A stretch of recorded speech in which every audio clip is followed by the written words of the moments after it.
Hello, everyone. Welcome to another week of instructional design. My name is Derek Kumi. In today's presentation, I'll be talking about learning assessment. This is going to be the table of content that is going to guide the delivery of this presentation. I'll start off talking about understanding learning assessment. What other key insights have I synthesized from Wiggins and McTighe's landmark test and the criteria and validity concerning assessment? I also present on digital tools for mathematics assessment and how one of the tools play out in a practical context. And then I conclude with key takeaways. So, when we talk about understanding assessment, what comes to mind? I want you to think about this for like 30 seconds. Well, if you are an educator or a teacher, you know intuitively we jump to stage three of Wiggins and McTighe's Understand by Design. That is where we start planning learning activities. It is intuitive. But Wiggins and McTighe argues or is advising or suggesting that if we want to make the better or good out of students' understanding, we need to shift this mindset. And so he calls this the assessor mindset. I would like to quote from their book. As the logic of backward design reminds us, we are obligated to consider the assessment evidence implied by the outcomes sought, rather than thinking about assessment primarily as a means for generating grades. I hope this is very understanding. Yeah, so this is where we shift our mindset to that of an assessor. So, what are the key insights from the text? Well, I have chosen to discuss the three main questions that guides assessment for understanding. In the book, Wiggins and McTighe uses an analogy called the judicial analogy, where we think of learners as in a legal environment where they are innocent until proven guilty. So, what this means is that teachers need a preponderance of evidence. We need more evidence, right, to prove to students that, okay, or in order for us to know whether students should be proven guilty or innocent. And we can't do this based on one assessment. We need a lot of evidence. And so these are the three questions that guide how you can gather um, a lot of or preponderance of evidence. So the first one is given the goals, what performance evidence signifies that they have been met? Given the essential questions, what evidence would show that the learner had deeply considered them? And the last question, given the understandings, what would show that the learner got? Now, in the designing process, of course, we don't, at this stage, we don't jump to teach students right away. We are still in the realm of deciding how we want to collect evidence from students. And this is an essential and a very good practical tool that Wiggins and McTighe suggest that we use whenever we want to design performance tags. And whenever we say performance tax, it is different from other evidence, as we explained in module 2, that we need performance evidence from performance tax and other evidence such as quizzes. And I'm going to talk about that in a minute. So the first one is goal, right? Role, audience, situation, performance, and standards. Before we design the tax, we need to have this in mind. What are the goals? What are the role? And then the audience, situation, performance, and standards, right? So this two prompts, or it helps teachers write tax in ways that clarify expectations and make target visible to students. So very important. Thank you, Wiggins and McTighe. As you have been able to, or once you have been able to design the performance tax, Wiggins and McTighe wants us to really shift our mindset from looking at just a snapshot to looking at a scrapbook, right? And you know what a snapshot is, just looking at a single data. And while scrapbook, incorporates a lot of evidence or data, I would like to quote from their book. Because understanding develops as a result of ongoing inquiry and rethinking, the assessment of understanding should be thought of in terms of collection of evidence over time instead of an event, a single moment in time test at the end of instruction, as so often happens in practice.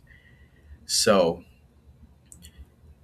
oftentimes, some teachers or educators might collect evidence from academic prompts.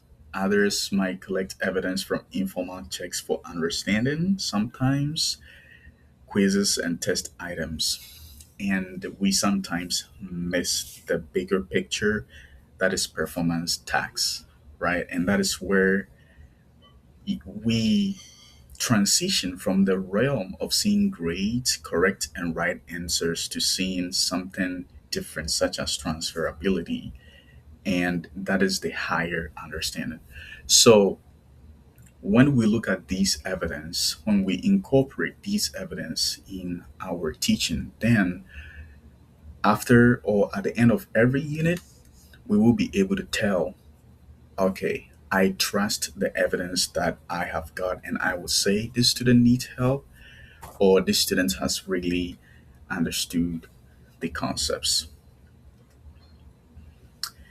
Now, you would remember from the previous slide that I just said, so when after you have collected the evidence, what do you do with it? Or on what criteria did you use to collect these evidence? Well, because the kinds of open-ended prompts and performance tags needed to assess for understanding do not have a single correct answer or solution process, evaluation of student work is based on judgment guided by criteria. We need to have a criteria. Now, on what criteria are we basing on to say that our students have mastered the unit? We oftentimes resort to holistic rubric. Okay, I just want everything to look clean. So I just want an overall impression of student work.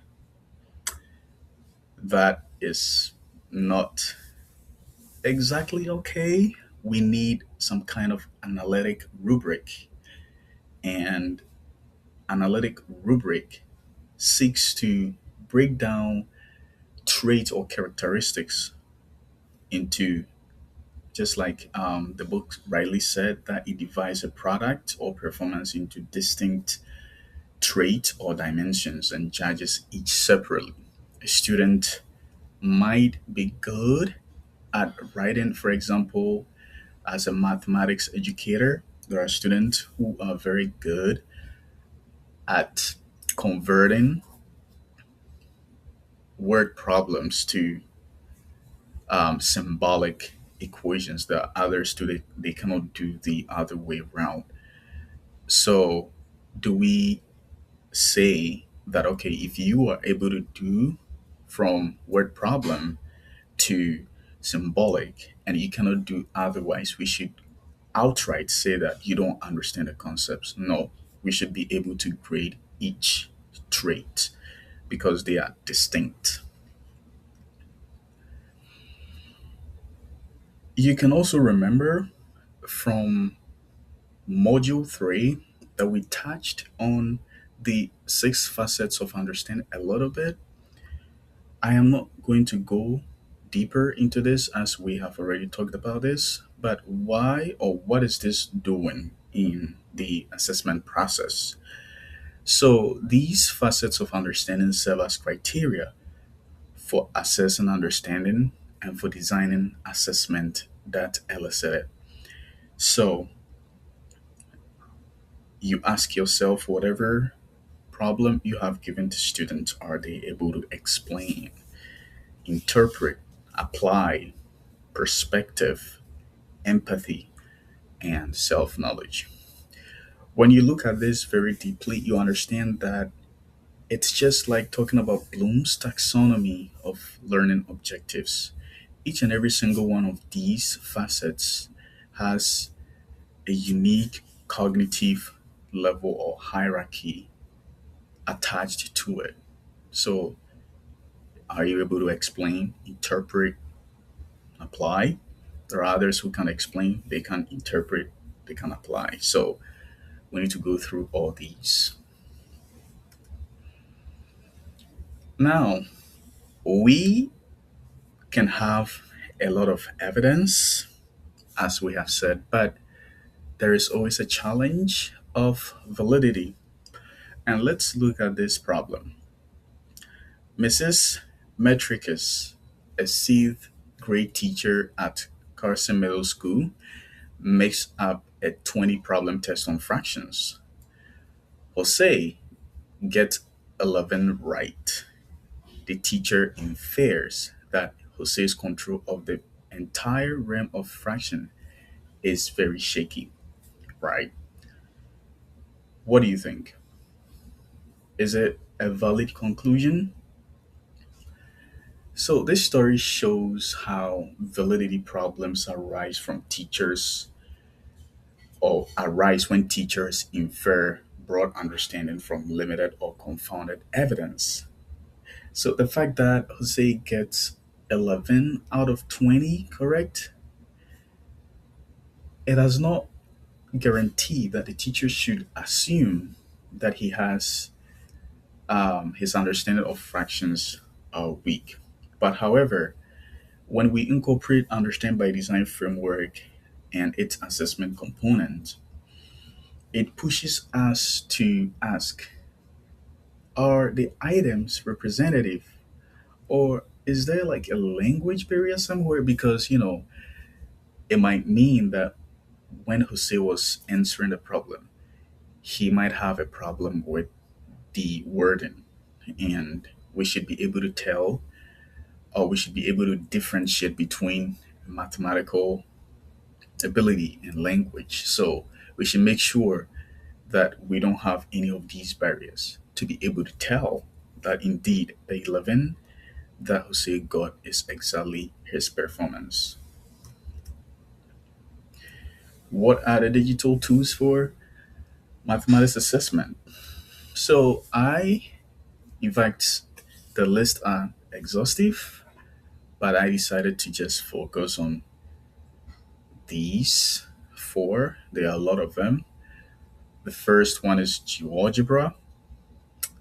So GeoGebra, so it is it sets up some kind of like a dynamic mathematical environment, right? So students are given problems and they model the problem using this tool. So, for example, we want to build a runabout. We have the equation of, say, one town, the linear equation of another town. We want to know where we want to build this runabout, right? We can use GeoGebra. So students are able to do this and they're interactive. Desmos too, a digital tax platform where students respond through graphs, tables, sliders, sketches, cards, and so on and so on. So it also has a teacher dashboard where it shows live student progress too. And ISL is, I would term it as a diagnostic and formative tool. So it has a lot of problems. So students go through all of them or most of them, and if they do not understand anything, feedback is sent to the teacher for the teacher to know, okay, this is where my students are struggling, so I can tailor instruction to suit their learning needs. And the last one is assessment. So um, assessment is a web-based math platform where teachers assign problem sets from textbooks. So students complete them online and the system provides instant feedback. There are a lot other digital assessment tools. We have Kahoot, Edulastic, Delta Math, Quizlet, and because of the limitation of this presentation, I could not elaborate on all of them. And the last one, or the practical application, I have decided to choose IXL. So I have decided to choose IXL as a tool, a digital tool for assessing my students' understanding. This is how the website looks like. So my research interest focus on algebra learning. So let's say I want to assess my students' understanding of algebraic equations such as linear equations. Let's say I want to assess eighth grade students. So these are all the topics in eighth grade math. So let's go to one variable equations. So let's say which x satisfy an equation. So this is where a student reads the question, what value of x is a solution to this equation? So the student might say the answer is 4 because 4 plus 11 gives 15.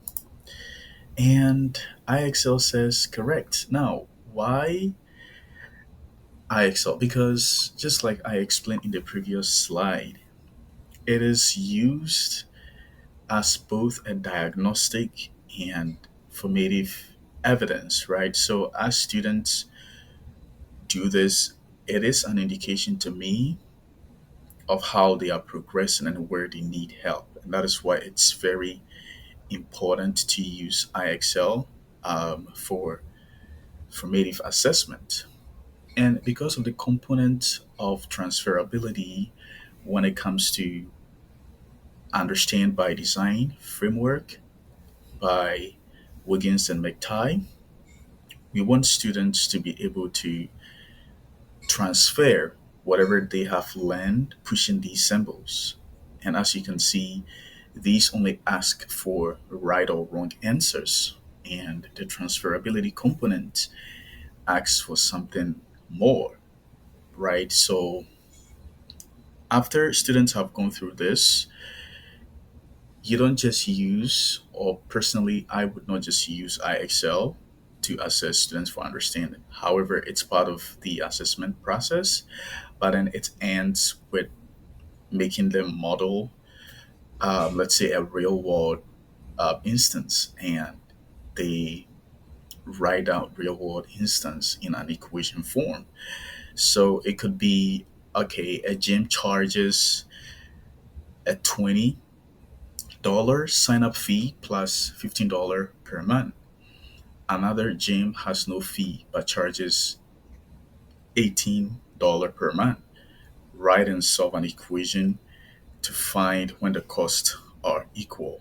Interpret the results. So this not only asks them to think algebraically, but it also asks them to transfer what they have learned through pushing these symbols. So yeah, I excel for formative and diagnostic evidence. So yeah, so I have decided, and let's conclude with some key takeaways. So think like an assessor, not just a teacher. So assessment should be planned from the evidence implied by the desired outcomes. Use a scrapbook, not a snapshot. Authentic performance tags are essential, so understanding shows up as transfer. Therefore, assessment for understanding must be grounded in authentic performance tags. And lastly, digital tools for assessment. Digital tools enable the fast collection, rapid feedback, easier tracking of patterns across many data points. And these are my references. You can follow along if in case you want to find out any information. And thank you.